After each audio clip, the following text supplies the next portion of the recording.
نحمده ونصلي على رسوله الكريم اما بعد فاعوذ بالله من الشيطان الرجيم بسم الله الرحمن الرحيم رب اشرح لي صدري ويسر لي امري واحلل عقدة من لساني يفقهوا قولي۔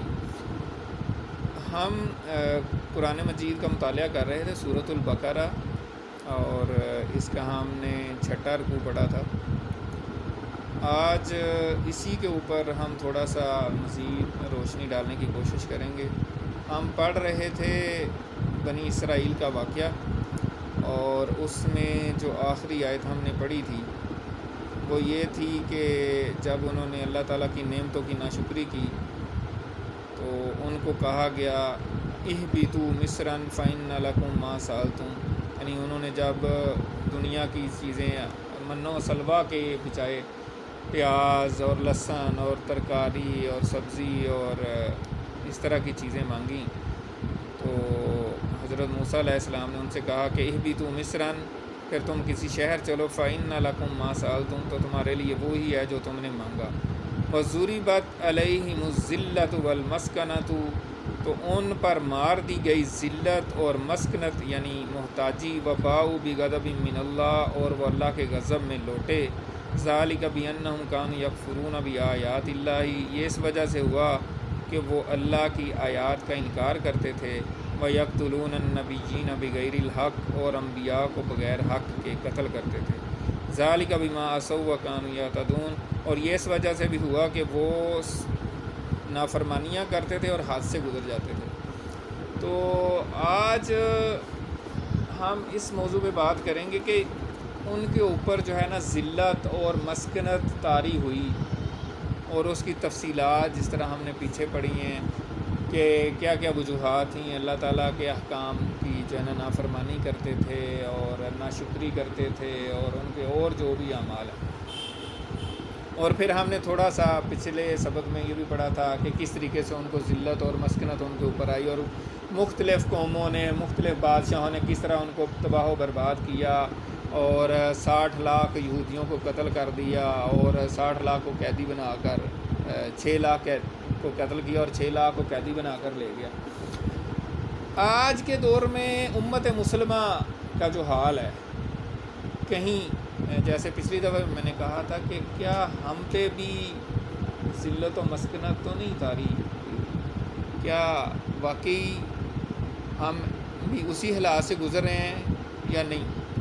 تو اگر آپ دیکھیں پوری دنیا میں مسلمانوں کا حال جو ہے تو وہ کچھ اس سے مختلف نہیں نظر آ رہا کہ ہم بھی ایک طرح سے ذلت اور مسکنت ہم پہ طاری ہے، اور ہر طرف دنیا میں ہمیں مارا جا رہا ہے اور تباہ و برباد کیا جا رہا ہے۔ اور اس کی مثالیں آپ اگر شروع کریں تو یورپ سے شروع کریں تو بوسنیا ہرزیگوینا 92، 93، 94، 95 میں آپ نے وہ سارا پڑھا سنا ہوگا۔ پھر آج کل کے دور میں یہ برما، رنگون کا آپ دیکھتے ہیں، کشمیر میں کیا ہو رہا ہے، ٹھیک ہے، فلسطین میں کیا ہو رہا ہے، ٹھیک ہے، چیچنیا میں کیا ہو رہا تھا ابھی کچھ عرصہ پہلے، ابھی بھی کیا حالات ہیں، عراق میں کیا ہوا، افغانستان میں، لیبیا میں، ہر طرف مسلمانوں کے اوپر ہی یہ زوال کیوں آ رہا ہے؟ تو اس کے اوپر مختلف علماء اکرام نے، مختلف اسکالرز نے جو ہے نا جو امت مسلمہ کے زوال کے اسباب ہیں اس پہ بات کی ہے۔ تو سب نے، زیادہ تر نے، اور نچوڑ بھی یہی نکلتا ہے کہ یہ اصل سبب جو ہے، اس کی مین اور روٹ کاز کیا، اصل وجہ کیا ہے، وہ زیادہ تر کا نچوڑ یہی نکلتا ہے کہ قرآن سے دوری ہے۔ پھر باقی چیزیں اسی میں سے نکلیں گی، آپ کوئی اور دلیل لے کر آنا چاہیں گے تو وہ اسی میں سے نکلتی ہے۔ تو سب سے پہلے یہ ہے کہ ہم نے قرآن مجید کو بالکل چھوڑ دیا ہوا ہے اور اس کو پس پشت ڈال دیا ہے۔ جیسے سورۃ الفرقان میں آتا ہے، اللہ تعالیٰ نے نبی کے یعنی کہ قول کو بیان کیا، جو قیامت کے دن اللہ تعالیٰ کے نبی صلی اللہ علیہ وسلم فرمائیں گے کہ یا اللہ کہ میرے بعد، یعنی اللہ کے نبی فرمائیں گے کہ یا اللہ میرے بعد میری امت نے قرآن کو پس پشت ڈال دیا تھا۔ اور آج ہم دیکھیں میرے سمیت کہ ہم قرآن مجید کو کتنا وقت دیتے ہیں، ٹھیک ہے۔ اور علماء اکرام نے کہا ہے کہ قرآن مجید کی جو ترتیب ہے، سب سے پہلے تو اس کی تلاوت ہے۔ اب ہم دیکھیں کہ ہم قرآن مجید کو روز کتنا تلاوت کرتے ہیں۔ بڑی میں شرمندگی کے ساتھ یہ بات کر رہا ہوں، اور مجھے یہ شاید ذہن بھی نہیں دیتی کہ میں کتنی قرآن مجید کی تلاوت کرتا ہوں۔ یعنی ہم جب کسی موضوع پہ بات کرتے ہیں، اگر ہمارا اس طرح صحیح عمل نہیں ہے تو شرم آتی ہے، اور مجھے تو شرم آ رہی ہے، لیکن چلیں ایک احساس پیدا کرنے کے لیے ہو سکتا ہے اس شرمندگی میں بھی کچھ بہتر اپنے آپ کو کروں، اور شاید سننے والے بھی تھوڑا بہت اس طرف توجہ دیں۔ تو پہلی بات یہ ہے کہ ہم قرآن مجید کو روز کتنا تلاوت کرتے ہیں۔ تلاوت کریں گے تو پھر اگلی سٹیج آئے گی۔ جب ہم تلاوت ہی نہیں، ہم قرآن کو ہاتھ ہی نہیں پکڑیں گے نہیں ہاتھ میں، تو اگلی بات نہیں آئے گی۔ اس وجہ سے ڈاکٹر اسرار احمد اور بڑے بڑے اسکالرز نے جس طرح بتایا ہے کہ قرآن مجید کے جو حقوق ہیں، ٹھیک ہے، تو وہ سب سے پہلا حق یہ ہے کہ ہم اس کی تلاوت کریں، دوسرا حق یہ ہے کہ ہم اس کو پھر سمجھ کے پڑھیں کہ قرآن مجید کیا کہہ رہا ہے، ٹھیک ہے، اور پھر تیسرا یہ ہے کہ اس پہ عمل کریں، اور پھر چوتھا یہ ہے کہ دوسروں کو بھی پھر بتائیں، ٹھیک ہے نا۔ تو یہ بنیادی چیز ہے۔ اب ہم اس کو کتنا کر رہے ہیں؟ اب قرآن مجید کو مضبوطی کے ساتھ پکڑنا، تھامنا، تو ظاہر ہے اس کے اندر ہی پھر حدیث اور سنت شامل ہے۔ کس طریقے سے کہ قرآن مجید کی تشریح جو ہے وہ حدیث کرتی ہے، سنت کرتی ہے، ٹھیک ہے۔ تو جب ہم قرآن مجید کی بات کریں گے کہ قرآن مجید کو تھامنا ہے، سمجھنا ہے، پکڑنا ہے، تو اس کا مطلب ہے قرآن اور سنت دونوں کو تھامنا ہے، اور اسی کے اوپر نبی اکرم صلی اللہ علیہ وسلم کی حدیث ہے کہ میرے بعد تم گمراہ نہیں ہوگے اگر تم دو چیزوں کو مضبوطی سے تھام لو، مضبوطی سے پکڑ لو۔ اور حدیث میں آتا ہے کہ اپنے دانتوں کی کچلیوں سے، یعنی دانتوں سے پکڑ لو، یعنی کسی چیز کو اگر آپ نے انتہائی مضبوطی سے پکڑنا ہو تو وہ آپ کو کہا جاتا ہے کہ دانتوں سے پکڑ لو۔ تو نبی اکرم صلی اللہ علیہ وسلم کی حدیث کا مفہوم ہے کہ تم میرے بعد گمراہ نہیں ہوگے اگر ان دونوں چیزوں کو مضبوطی سے پکڑ لو، یعنی دانتوں سے پکڑ لو، تو وہ ہے قرآن اور سنت۔ اگر آپ نے یہ پکڑ لیے تو آپ گمراہ نہیں ہوگے۔ اگر آپ نے اس کے اپوزٹ سوچیں، اگر آپ نے ان کو نہیں پکڑا ہوا تو پھر آپ ظاہر سی بات ہے گمراہ ہو سکتے ہیں۔ اور یہ وہ پگڈنڈی ہے، یہ وہ پٹری ہے، جیسے ایک ٹرین پٹری پہ چلتی ہے تو وہ پٹری پہ رہتی ہے تو ٹھیک ہی چلتی رہتی ہے، اگر کوئی ٹرین پٹری سے اتر جائے تو کیا ہوتا ہے؟ حادثہ، ایکسیڈنٹ ہوتا ہے، اور پھر سب بوگیاں ادھر ادھر ہو جاتی ہیں اور تتر بتر ہو جاتا ہے سارا کچھ۔ تو اسلام کے لیے، مسلمانوں کے لیے، امت مسلمہ کے لیے یہ وہ پٹری ہے جس کو پکڑنا لازمی ہے۔ اس کے اوپر اگر آپ رہیں گے تو پھر آپ ٹھیک رہیں گے، اگر اس سے آپ اتر گئے تو پھر آپ کو پتہ نہیں، جیسے سڑک پہ یا پٹری پہ آپ جا رہے ہیں تو وہ تو ایک ٹریک ہے، سیدھا جا رہا ہے، لیکن کوئی اتر جائے گا، 2 لوگ 10 لوگ ادھر اتر گئے ہیں، کوئی ادھر اتر گئے ہیں، پھر وہ جا رہے ہیں، تو کیا پتہ چلے گا آپ کدھر جانا ہے؟ کوئی کچھ لوگ کہہ رہے ہوں گے یار ادھر کو آ جاؤ، ادھر سے گزر جاتے ہیں، کوئی کہہ رہا ہوگا ادھر سے آ جاؤ، کوئی ادھر، تو ایک جو ہے نا انتشار پیدا ہوگا، ایک نا اتفاقی پیدا ہوگی، تو یہاں سے ہی پھر آپس کی نا اتفاقی پیدا ہوتی ہے۔ یعنی امت کے زوال کے اسباب کیا ہیں؟ اصل قرآن کی دوری ہے۔ پھر اس سے اگلا پوائنٹ اگر آپ کہیں کہ آپس کی نا اتفاقی ہے، اختلافات ہیں، جھگڑے ہیں، نفرتیں ہیں، اور یہ اسی وجہ سے ہیں کہ ہم جو مین سٹریم تھی، جو مین اصل میپ تھا، روڈ میپ جس کو کہتے ہیں، جو مین پٹری ہے، اس کو ہم چھوڑ دیتے ہیں جب، تو پھر ادھر ادھر کی باتیں، کوئی کہتا ہے فلاں جو ہے نا بزرگ ٹھیک بات کر رہے ہیں، کوئی کہتا ہے فلاں کر رہا ہے، کوئی فلاں حضرت صاحب ہیں، کوئی فلاں ہے، کوئی فلاں اسکالر ہے، تو پھر جو ہے نا وہ مسائل پیدا ہوتے ہیں، ٹھیک ہے، نفرتیں پیدا ہوتی ہیں۔ تو اسی وجہ سے قرآن مجید نے کہا ہے کہ جو ہے نا آپس میں اتفاق رکھو، اللہ کی رسی کو مضبوطی سے تھام لو، اور آپس میں تفرقہ بازی نہ کرو۔ تو تفرقہ بازی جو ہے، اس کو ہوا دینا جو ہے امت کو بگاڑنے والی بات ہے۔ اور آج کے دور میں بڑے بڑے اسکالر اور بڑے بڑے ایسے لوگ بنے ہوئے ہیں، خواہ وہ عالم دین اپنے آپ کو کہے، کوئی اپنے آپ کو پروفیسر کہے، ڈاکٹر کہے، انجینئر کہے، کوئی بھی بندہ ہے، XYZ ہے، کچھ بھی ہے، لیکن وہ اگر ایسے مسائل اٹھاتا ہے، ایسی چیزیں بیان کرتا ہے جس سے امت میں مزید تفریق پیدا ہو، تو یہ جو ہے یہ کوئی خیر خواہی نہیں ہے۔ آپ کو حکمت کے ساتھ چلنا ہے، جس نے بھی دین کا کام کرنا ہے اس کو حکمت کے ساتھ چلنے کی ضرورت ہے، اور کوئی بھی ایسا کام نہ کرے جو امت کی ٹوٹیلٹی کو، امت ایز اے ہول امت کو وہ نقصان پہنچائے۔ یعنی خیر خواہی یہ ہے کہ امت کٹھی ہو، جڑے، آپس میں محبت بڑھے، نہ کہ آپس میں نفرتوں کو ہوا دی جائے۔ آپ ایسے مسائل لے آئیں جس سے ایک دوسرے کی جو چھپی ہوئی دبی ہوئی نفرتیں ہیں وہ بھی آپ ہوا میں اچھالیں، تو یہ کوئی خیر خواہی نہیں ہے۔ تو ایک تو یہ مسئلہ ہے۔ اس کے علاوہ جو پوائنٹ ہے امت کے زوال کے اسباب میں سے، وہ دنیا کی محبت اور موت سے کراہت ہے. یعنی جب ہم آخرت کو ہی بھولے ہوئے ہیں اور دنیا کی محبت میں غرق ہیں، ٹھیک ہے، مٹیریلزم کا شکار ہیں، ہر طرف ہمارے اوپر مادہ چھایا ہوا ہے. میں نے گھر بنانا ہے، گاڑی لینی ہے، میں نے بینک بیلنس بنانا ہے، میں نے یہ کرنا ہے، میں نے وہ کرنا ہے، اسی دھن میں ہماری ساری زندگی گزر رہی ہے. تو یہ کیا ہے؟ یہ سارا مادہ ہے. آپ کو یہ فکر ہی نہیں ہے کہ میرا اللہ کے ساتھ تعلق کیا ہے، اللہ کے ساتھ تعلق میرا کس لیول پہ پہنچا ہوا ہے.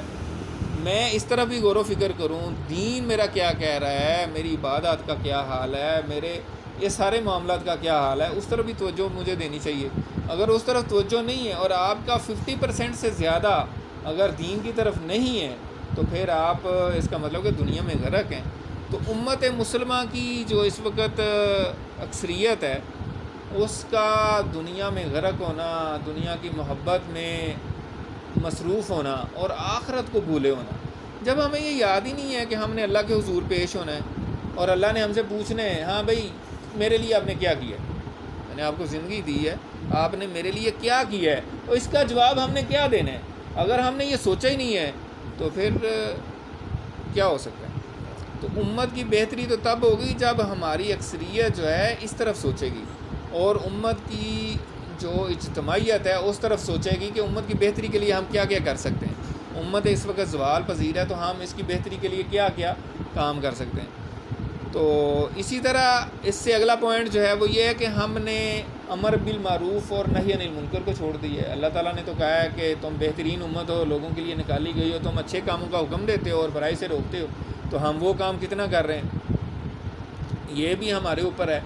کوئی زمانہ تھا کہ ہم اگر کوئی بزرگ ہوتے تھے، وہ نوجوانوں کو، لوگوں کو کہتے تھے کہ آپ اچھے کام کریں، ان کو اچھے بیٹا یہ کریں اچھا ہے، اور کچھ غلط کر رہا ہوتا تو اس کو منع کرتے تھے. وہ کہتے تھے یار یہ بچے ہیں، ان کو میں منع کرنا میرا فرض ہے. لیکن آج کے دور ہم کتنا پیچھے چلے گئے. آج ہر بندہ ڈرتا ہے، یار میں نے اس کو کہا تو وہ کہے گا کہ یہ میرا پرسنل معاملہ، آپ بیچ میں کیوں ٹانگ اڑا رہے ہیں. ایسے ہی ہے کہ نہیں؟ تو اس میں بھی ہمارا بہت یعنی معاملہ خراب ہو چکا ہے. دوسرا یہ ہے کہ اللہ کی ذات پر یقین نہیں ہے ہمارا. ہم اللہ پہ جو بھروسہ ایمان والے کو ہونا چاہیے، قرآن مجید میں تو اللہ تعالیٰ فرماتا ہے کہ اللہ تعالیٰ پر ہی بھروسہ کرتے ہیں ایمان والے، ٹھیک ہے نا، اور اللہ پر ہی بھروسہ کرنا چاہیے بھروسہ کرنے والوں کو. یعنی ہم سمجھتے ہیں کہ یار میرے پاس یہ دنیا کی دولت ہوگی، یہ فیسلٹیز ہوں گی، اتنا میرے پاس پیسہ ہوگا، اتنی میرے پاس یہ چیز ہوں گی تو پھر تو ٹھیک ہے. یعنی اللہ پہ نہیں ہم چھوڑتے کہ اللہ تعالیٰ نے جس نے ہمیں پیدا کیا اور پچھلے 25 سال سے اگر وہ ہمیں رزق دے رہا ہے تو اگلے 25 سال بھی اور اگلے 60 سال بھی جتنی بھی عمر ہے اسی نے رزق دینا ہے. تو اس طرف بھی ہماری کوئی توجہ نہیں ہوتی. اور اس کے بعد جو اگلا پوائنٹ ہے وہ یہ ہے کہ ہم نے کھانے پینے کو، مطلب سیر سپاٹے کو، اور وہی جو بات مٹیریلسٹک بات ہے کہ اچھے کپڑے، جوتے، گاڑی، اسلام اسے منع نہیں کرتا، لیکن اسی کو اگر زندگی کا مشن بنا لیں آپ، یعنی آپ کی زندگی کا سارا مشن یہی ہو، تو پھر دین کو تو آپ نے ٹائم نہیں دیا.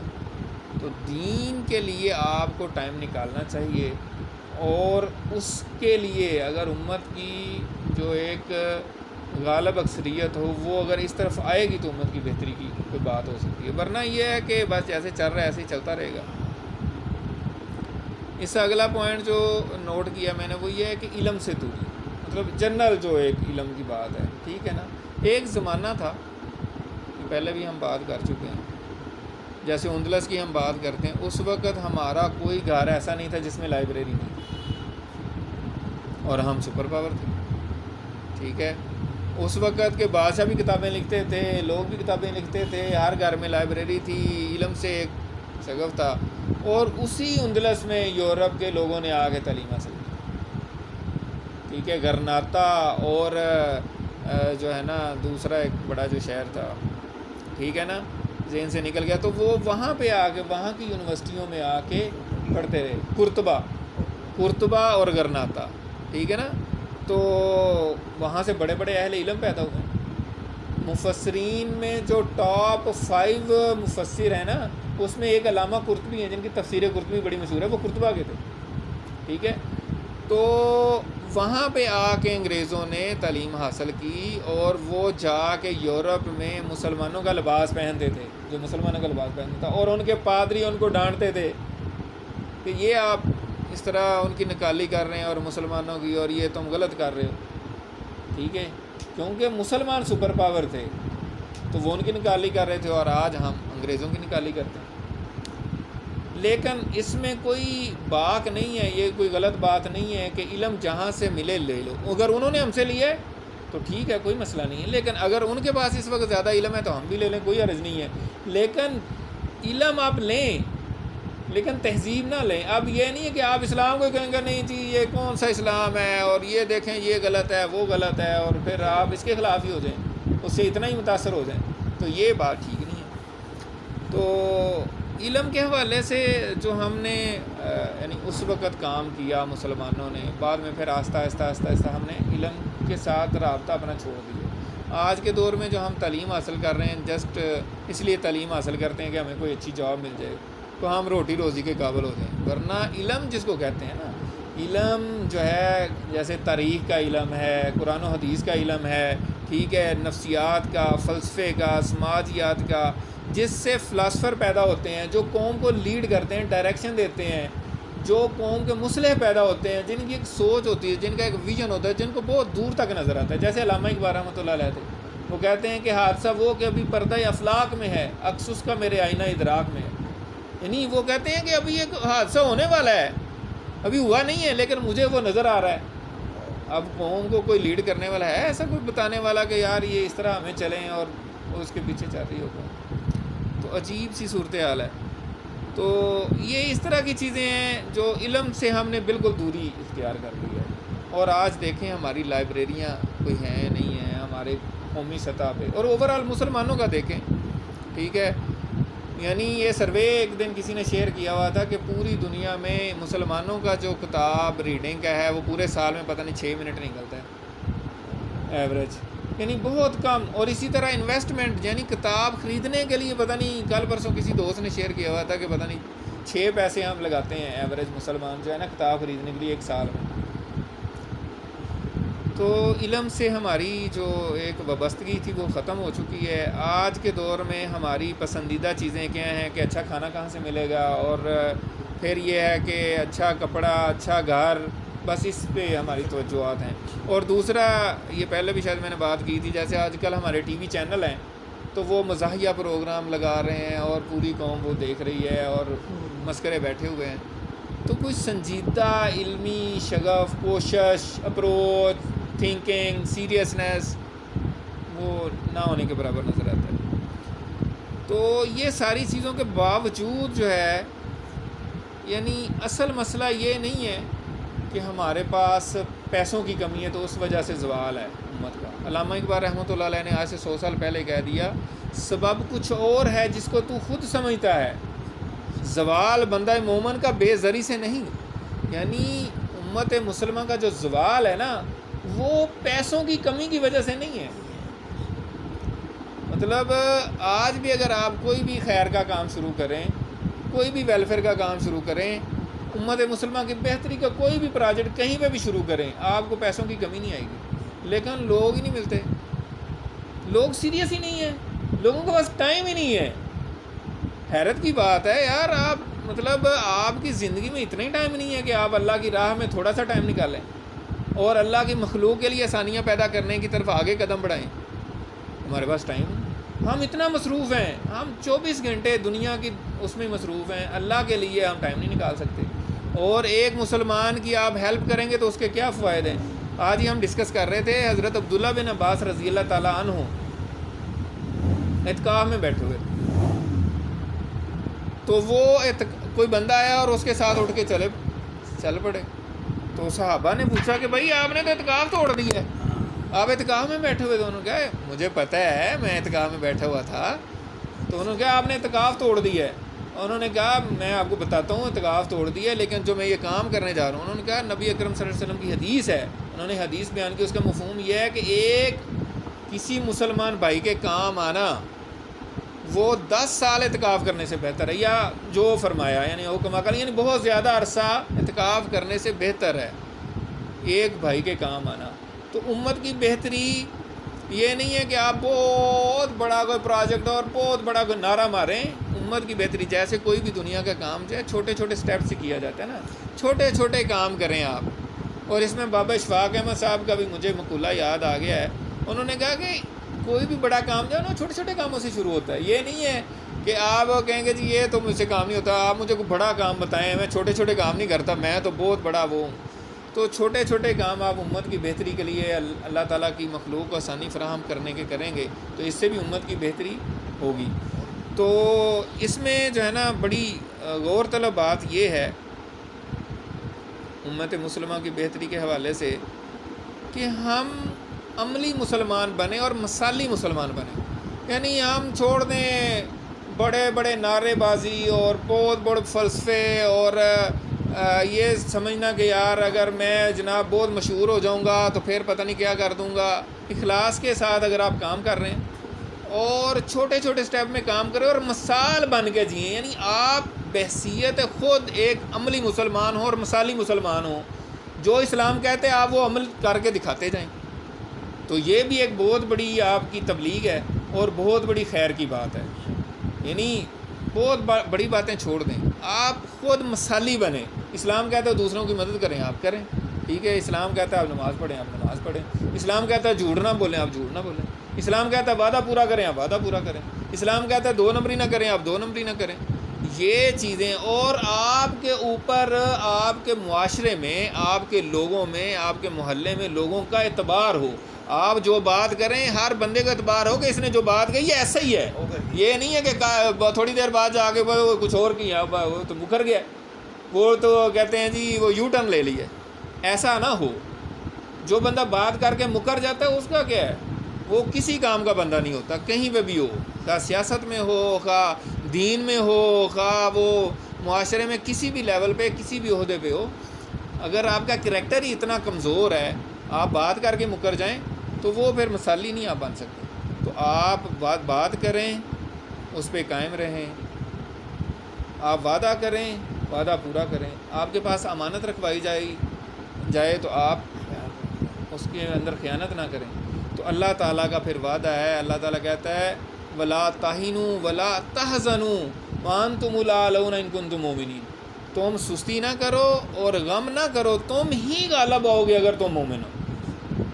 آج ہم کہتے ہیں نا ہم زوال پذیر کیوں ہیں، ہم غالب کیوں نہیں آ رہے؟ بھائی اللہ تعالیٰ نے اللہ تعالیٰ کا کلام جھوٹا نہیں ہے، نعوذ باللہ۔ اللہ تعالیٰ نے جو کچھ فرمایا سچا ہے، اور مسلمان کا ایمان ہے۔ تو اللہ تعالیٰ کہہ رہا ہے قرآن پاک میں کہ تم ضرور تم غالب آؤ گے اگر تم مومن ہو۔ تو ہم غالب نہیں آ رہے، کیا مطلب؟ ہمارے اندر ایمانی صفات نہیں ہے، ہمارے اندر وہ چیز ہی نہیں ہے۔ اور ایمان کی بنیادی ترین چیزیں جو بار بار حدیث میں آتا ہے کہ منافق کی اور مومن کا کیا فرق ہے۔ منافق جب بات کرتا ہے جھوٹ بولتا ہے، جب وعدہ کرتا ہے وعدہ خلافی کرتا ہے، جب اس کے پاس کوئی امانت رکھوائی جاتی ہے تو وہ امانت میں خیانت کرتا ہے۔ یہ بنیادی چیزیں ہیں، یہ ہم پیدا نہ کریں، بلند باغ دعوے کریں اور بڑے بڑے جناب ایسے لوگوں کو دکھائیں کرشمے، ٹھیک ہے، لیکن جب بات کریں تو جھوٹ بولیں، جب وعدہ کریں تو وعدہ خلافی کریں، جب امانت رکھوائی جائے تو امانت میں خیانت کریں، تو پھر ہم کیا کر سکتے ہیں؟ کچھ بھی نہیں کر سکتے۔ آپ عملی طور پہ ہم سب میرے سمیت صرف اتنا کر لیں کہ ہمارا اعتبار ہو، اور وہ بھی حدیث مجھے یاد آ رہی ہے کہ قیامت کے قریب ایسے حالات ہوں گے کہ لوگ کہیں گے کہ یار کوئی ایماندار بندہ نہیں ملتا، اعتبار والا بندہ نہیں ملتا۔ وہ کہیں گے یار وہ محلے میں وہ وہاں پہ ایک بندہ اعتبار والا ہے یار، اس کے پاس امانت رکھوا سکتے ہیں۔ تو جب ہماری یہ حالت ہوگی تو پھر کچھ بھی نہیں ہو سکتا۔ اللہ تعالیٰ کا وعدہ آج بھی موجود ہے کہ اگر تم جو ہے نا تم سستی نہ کرو، غم نہ کرو، تم غالب ہوگے اگر مومن ہو۔ اگر ہم آج بحیثیت مسلمان، امت مسلمہ، ہماری اکثریت اگر مومن بن جائے تو ہم غالب آ جائیں گے۔ لوگ اس پہ بڑے بڑے فلسفے بیان کرتے ہیں، بڑی بڑی چیزیں بیان کرتے ہیں، بڑی بڑی جناب وجوہات بیان کی جاتی ہیں، لیکن اصل وجہ یہی ہے کہ ہمارے اندر یہ چیز نہیں ہے کہ ہمارے اندر جو اسلام کوالٹیز پیدا کرنا چاہتا وہی نہیں ہے ہمارے اندر، تو پھر ہم کیسے غالب آ سکتے ہیں؟ اور جو اصل بات ہے جو میں نے شروع میں بات کی ہے، علامہ اقبال رحمۃ اللہ علیہ نے بھی اس کو بارہا بتایا ہے، اور جو ہے نا آپ سب سنتے بھی رہتے ہیں، وہ یہی ہے کہ وہ زمانے میں معزز سے مسلمان ہو کر اور تم خار ہوئے تارک قرآن ہو کر، یعنی قرآن مجید میں ہر چیز بیان ہو گئی ہے۔ قرآن مجید ہم پڑھیں اور اس پر عمل کریں۔ قرآن مجید ہی کہتا ہے جھوٹ نہ بولو، قرآن مجید کہتا ہے کہ وعدہ پورا کرو، قرآن مجید ہی کہتا ہے کہ امانت میں خیانت نہ کرو، قرآن مجید ہی کہتا ہے کہ سیدھی بات کرو، جھوٹ نہ بولو، قرآن مجید ہی کہتا ہے کہ یتیموں کے ساتھ اچھا سلوک کرو، لوگوں کے ساتھ اچھا سلوک کرو، ہر چیز قرآن مجید بتاتا ہے۔ تو فرقے بازی نہ کرو، نفرتیں نہ پھیلاؤ، ساری چیزیں قرآن مجید کہتا ہے۔ اور ہم اس کو اس کو ہم نے سائڈ پہ رکھا ہوا ہے، اس کو بس کبھی کبھی چوم لیتے ہیں، اور کبھی کبھی اس کو جناب جب بیٹی کی شادی کرتے ہیں تو اس کے سر پہ رکھ دیتے ہیں، اور یا کبھی کسی نے قسم کھانی ہو یا قرآن خوانی کرنی ہو کہ فوت ہو جائے تو ان موقعوں پہ ہم قرآن مجید کھولتے ہیں، اور باقی دنوں میں ہم اس کو کوئی لفٹ نہیں کرواتے۔ تو پھر جو ہمارا حال ہے وہ آپ کے سامنے ہے۔ تو اس پہ میں نے پچھلی دفعہ بھی ایک عالم دین انہوں نے یہ شعر انہوں نے بھی کہا، بڑا مجھے پسند آیا، کہ وہ کہتے ہیں میں نے کہا خدایا میرے احوال دیکھ، میں نے کہا خدایا میرے احوال دیکھ، خدا نے کہا اپنا نامہ اعمال دیکھ۔ تو کنکلوڈ میں اس کو یہی کرتا ہوں، اس پہ انشاءاللہ تعالی ہم پھر بھی بات کریں گے زیادہ تفصیل کے ساتھ۔ ابھی تو میں نے ایک درد کے ساتھ جو ہے یہ پچھلی دفعہ بات ہوئی تھی کہ بنی اسرائیل کے اوپر ذلت اور مسکنت کیوں چھائی، اور اس پہ پھر مختلف سکالرز نے اسی درس کے اوپر انہوں نے یہ ساری باتیں کی ہیں، جن کو میں نے سم اپ کرنے کی کچھ پوائنٹس میں کوشش کی ہے، ناقص سی میری کوشش تھی، لیکن یہ ہے کہ ہم یہ ساری چیزیں سوچیں، اور جس تک یہ پیغام پہنچے اس کے اندر بھی اللہ کرے ہماری تھوڑی سی تڑپ پیدا ہو جائے کہ یار واقعی ہم تھوڑا سا تو دین کو ٹائم دیں، یعنی عملی طور پہ ہم اس طرف توجہ دیں تو بہتری بہت آ سکتی ہے۔ ہمارے اندر بہت پوٹینشیل ہے، بہت انرجی ہے، امت مسلمہ کے اندر بہت نوجوان ہیں اور ان کے اندر بہت پوٹینشیل ہے، لیکن ان کو رائٹ ڈائریکشن میں چلایا جائے، لگایا جائے، نہ کہ نفرتیں پھیلانے کے لیے اور ایک دوسرے کے ساتھ جو ہے نا گتھم گتھا ہونے کے لیے، اور ایک دوسرے کے یعنی نفرت کا بیج، اور یہ پھر ایک دوسرے کے خلاف جو تعصب کا جو نظریات ہوتے ہیں اور اس کو ہائی لائٹ کیا جاتا ہے، یہ بڑے اٹریکٹیو بنتے ہیں، یعنی اس میں بڑا مزہ آتا ہے انسانی نفس کو، اور سیریس اور محبت کا درس دینا اور سب کو ساتھ لے کے چلنے والی جو بات ہے، ٹھیک ہے آپ کو اختلاف رائے ہے وہ علمی طور پہ رکھیں، ضروری نہیں ہے کہ ہر بندے کو آپ جو ہے نا صلح کل والی پالیسی کے مطابق آپ ہر ایک سے ایگری تو نہیں ہو سکتے، آپ کسی سے اختلاف رائے رکھ سکتے ہیں، وہ کوئی مسئلہ نہیں ہے، لیکن ایک لیول ہوتا ہے ہر چیز کا، یہ نہیں ہے کہ آپ ایسے لیول پہ پہنچ جائیں اور نفرتیں پھیلانا شروع کر دیں۔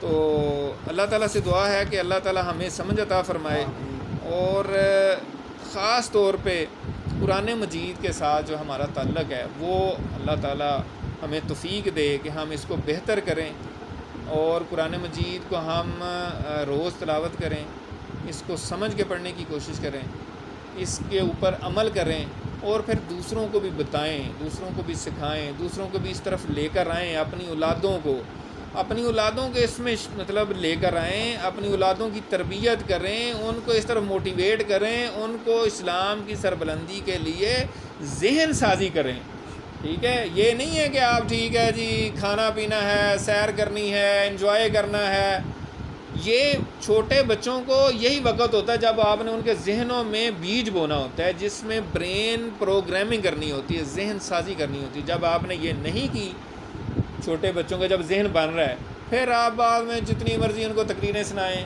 جتنی مرضی باتیں کریں، پھر آپ کہیں جی بچے تو بات ہی نہیں مانتے، وہ تو نماز ہی نہیں پڑھتے، میں کیا کروں؟ پھر آپ وہ کچھ نہیں کریں گے، پھر آپ جو مرضی پیٹتے رہیں، پھر آپ کے ہاتھ میں نہیں آئیں گے، پھر آپ پیٹتے رہیں گے، اور پھر آپ کہیں گے یہ میرا کہنا بھی نہیں مانتے، پھر وہ کہنا بھی نہیں مانیں گے۔ تو بڑی ہی درد مندانہ اپیل ہے کہ اپنی اولادوں کی بھی تربیت کریں، اور ایسے ماحول میں، ایسی جگہوں میں کوئی بھی ہو جہاں اللہ اور اللہ کے رسول کی بات ہوتی ہے، جو اہل حق لوگ ہیں، جن کے اندر دین کی تڑپ ہے، درد ہے، جذبہ ہے، ان کے ساتھ جڑیں، ٹھیک ہے، اور اسلام کی تعلیمات کو عام کرنے کی کوشش کریں، اور مسلمانوں سے محبت، مسلمانوں کی خیر کہی۔ نبی اکرم صلی اللہ علیہ وسلم کی حدیث ہے الدین النصیحہ، دین خیر خواہی ہے، دین خیر خواہی کرنے کا نام ہے۔ صاحب نے پوچھا کس کی خیر خواہی؟ آپ نے فرمایا مسلمانوں کی خیر خواہی، امت کی خیر خواہی، مسلمان حکمرانوں کی خیر خواہی، سب کی خیر خواہی۔ تو سب کی خیر خواہی اللہ تعالیٰ کرنے کی توفیق عطا فرمائے۔ تو اللہ تعالیٰ سے دعا ہے کہ اللہ تعالیٰ ہم نے جو کچھ کہا ہے، سنا ہے، پڑھا ہے، اس پر ہم کو بھی عمل کی توفیق عطا فرمائے، اور جو کوئی سنے پڑھے اس کو بھی عمل کی توفیق عطا فرمائے۔ وآخر دعوانا ان الحمد للہ رب العالمین۔ سبحانک اللہم وبحمدک نشہد ان لا الہ الا انت نستغفرک ونتوب الیک۔ جزاک اللہ۔